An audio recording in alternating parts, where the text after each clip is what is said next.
السلام عليكم ورحمة الله وبركاته. اهلا بكم في قناتي. النهاردة ان شاء الله نعمل كيكة فراولة. هي كيكة ناجحة جدا، يعني مقاديرها مظبوطة.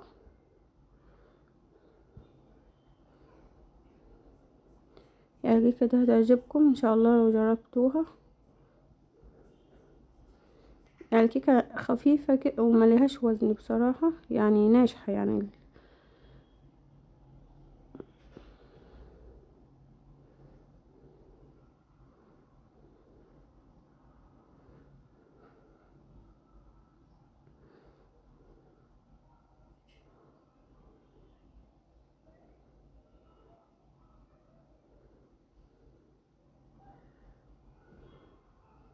يعني الطريقة، يعني النتيجة طالعة ممتازة.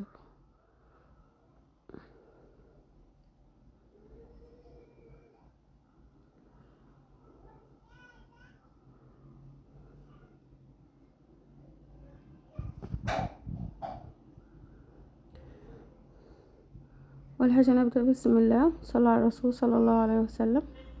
هنا عندنا 4 حبات من البيض، يعني بدرجة حرارة المطبخ. حط لهم 4 ورقات فانيليا.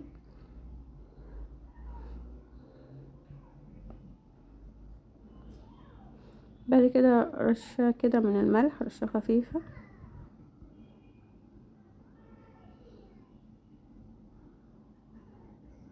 دي معلقة خل، يعني الجزازة بتاعة الخل كده مال الغطاية بتاعتها.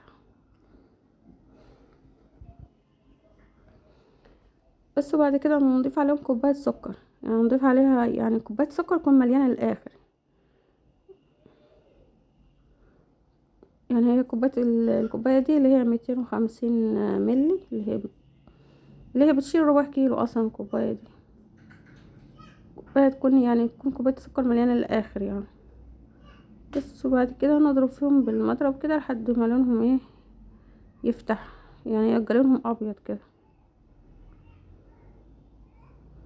يعني لازم تفضلي تضربي فيهم كده لحد ما لونهم يبقى ابيض كده. او ممكن تفشوا بالخلاط، يعني ممكن تعملهم في الخلاط، بس بالمضرب افضل يعني.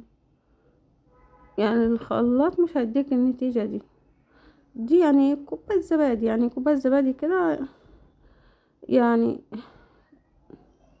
ناقصة معلقة كده لبن رايب. يعني تحطي كوباية لبن رايب، يعني ناقصة معلقة، او حطيتها مليانة عادي مش هتعمل حاجة.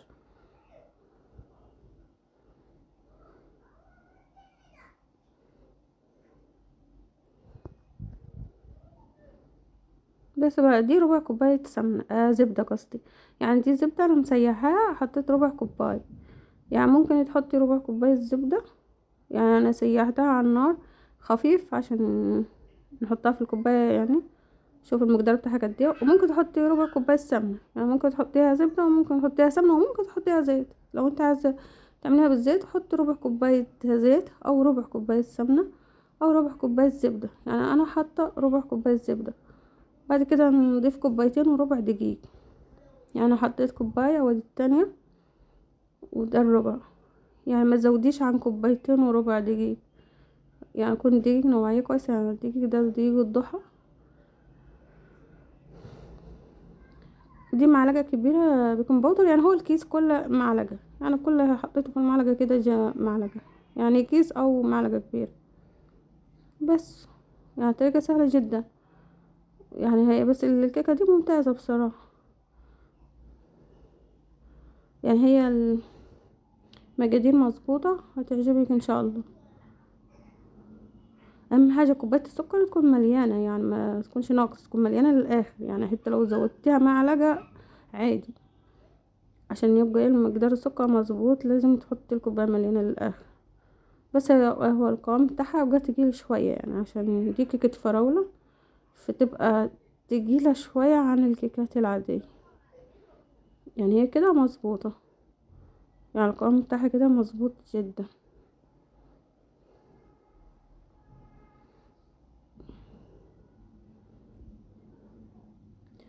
بس دي صينية، يعني انا دهنتها زيت وبعد كده رشيت عليها رشة دقيق كده ونفضتها من الدقيق الزايد وبس.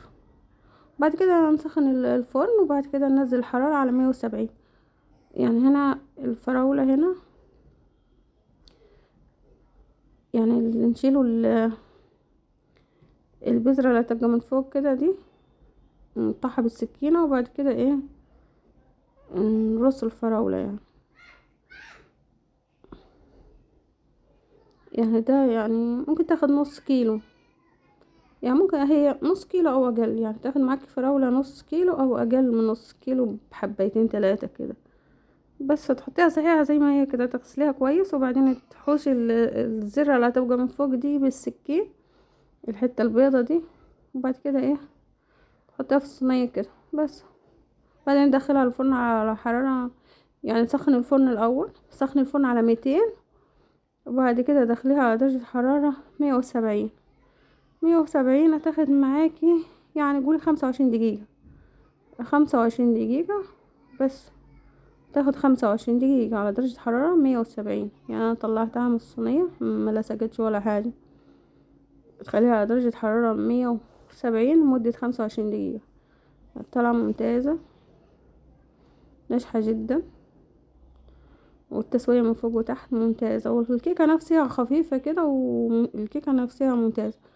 والفراولة يعني هي طعمها حلو يعني بالفراولة كده، بس عشان الفراولة احنا حاطينها صحيحة كده مش مقطعينها. وانت عايزة تقطعي الفراولة نصين قطعيها، عايزة تحطيها صحيحة زي ما هي حطيها بس. فالنتيجة ممتازة وهتعجبكم ان شاء الله. يعني رغم ان قوامها الكيكة تقيل شوية، بس طالعة هشة وخفيفة. بس هي كيكة الفراولة كده لازم يكون قوامها تقيل شوية، ما تكونش زي باقي يعني تكون المادة الدهنية بتاعتها اقل. يعني ان احنا حط لها ربع كوباية زبدة. ان شاء الله الفيديو يعجبكم وتجربوه. شكرا على المشاهدة.